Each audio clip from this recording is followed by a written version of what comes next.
You have a drug problem now? I will always have a drug problem. Tell me about that. Just because you stop getting high doesn't mean that you don't have the problem, because it's a constant fight every day. Every trigger that was was a trigger when you got, it's still a trigger. Whether you act on it or not, it's something different.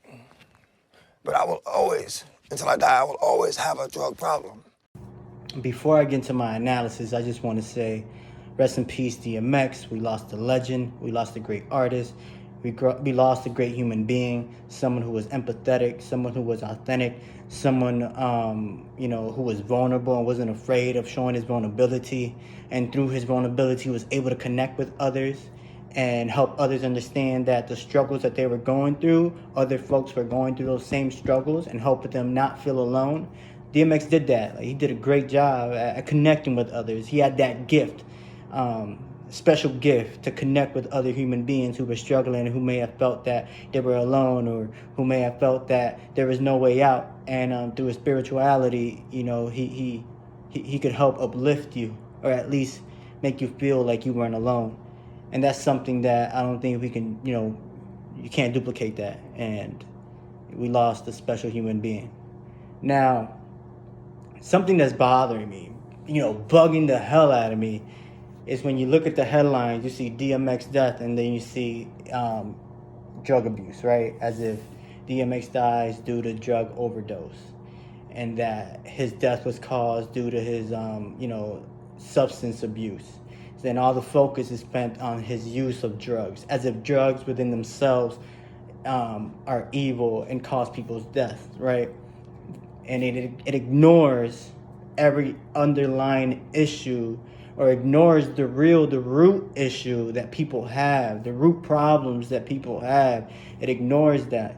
And if you see, if you notice in that clip, he says that he will forever have a drug problem because the triggers are there, whether he uses drugs or not. And by trigger, he means the trauma, that trauma that he has, that he had as a child, as a teenager, as a adolescent, as a young man, as an older man. Like, that trauma was there, and it wasn't going anywhere, whether he used drugs or not.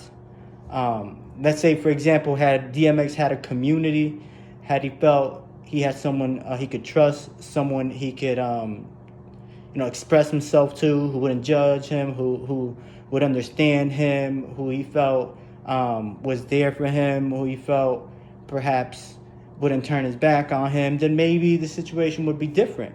But when people don't have that sense of community, when people don't have or don't feel like they have someone that they can trust, someone that they can talk to, they most often than not try to find a way to cope, and people use different ways to cope. In this case, DMX, one of the ways that he coped was through music, and we can't ignore that.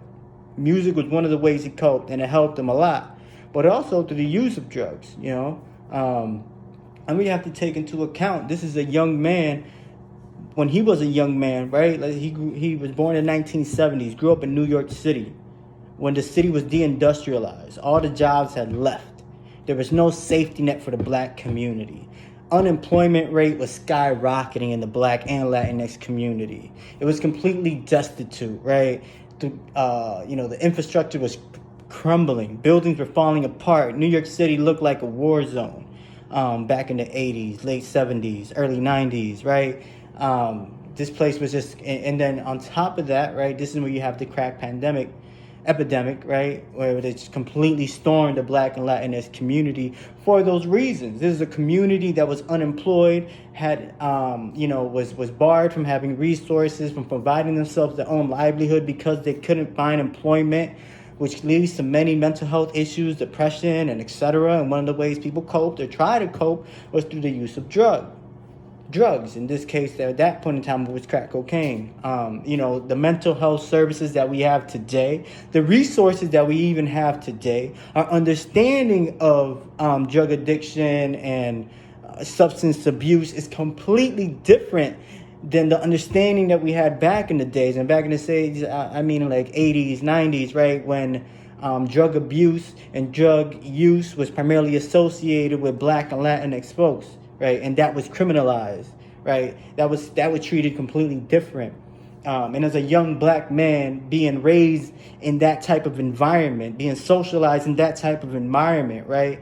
In an environment where, as a young black man, your skin is criminalized, right? You're looked down upon, you're looked at as aggressive. So if this child, let's say, for example, DMX as a young man may have been acting out in hope to get some attention and hope to get some help, and that was interpreted as just another young black man fitting this script, fitting these stereotypes as someone who is aggressive, who is dangerous, and who inevitably will end up in prison and will do no good.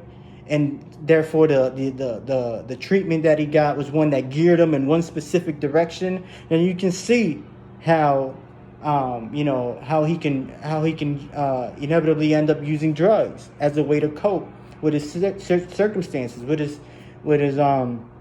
the issues that he may have been dealing with, right? With his mental health issues. So these are different things that we need to take into account.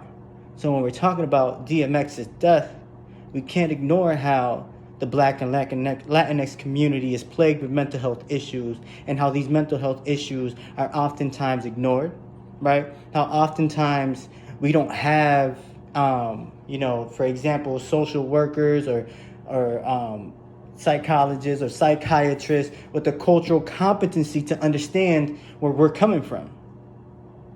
That's a big issue as well. So this problem is so layered. It's so layered. So let's not scapegoat it and try to make it seem as if drugs within themselves, was the issue here, and that's what led to DMX's death. Neglecting every other factor of the life expectancy of a black person in a white supremacist nation is far lower and far less, right, than a white person. The lack of resources and assistance black people get in a white supremacist nation is very little to none, right? And if they do get resources, most often than not, these resources are inadequate. And this is in 2021. So just imagine what, the type of resources or the type of assistance that existed in the 80s, right? Late 70s, early 80s, when you have Ronald Reagan trying to just strip the welfare system, criminalize black people, and privatize everything. We see the result of that privatization today. We're feeling the effects of that today, and we're trying to combat that today. And we still have a long way to go.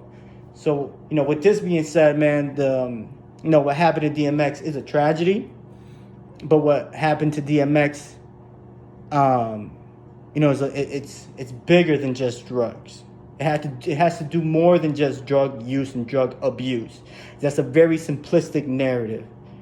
That's a very cookie cutter idea, right? There's more to that problem, and let's not overlook that. Let's not ignore that, especially if we're trying to change. We're trying to change people's lives for the better. And if we want to help people for the better, then we have to really start thinking about what happened, what was going on, what were the root issues, what have we done differently, or what could be done differently in the future for others who may be in that position.